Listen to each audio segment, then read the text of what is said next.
Setiap tahun, kuasa beli duit kertas semakin berkurang. Barang makin mahal, tetapi nilai duit tetap sama. Lebih tepat lagi, nilai duit semakin lemah. Kalau RM100 disimpan dalam bentuk tunai, 5 tahun akan datang nilainya tak akan sama. Tetapi jika RM100 disimpan dalam bentuk emas, insya-Allah nilainya kekal, bahkan boleh meningkat. Itu beza simpan duit dan juga simpan emas.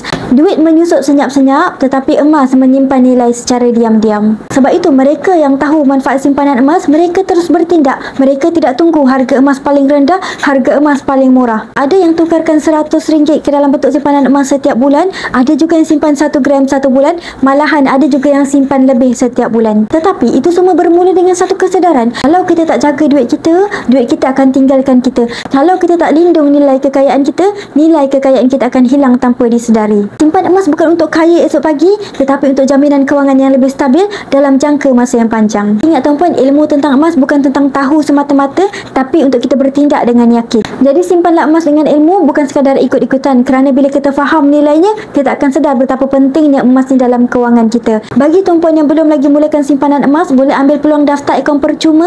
Saya bantu cara bermula. Assalamualaikum.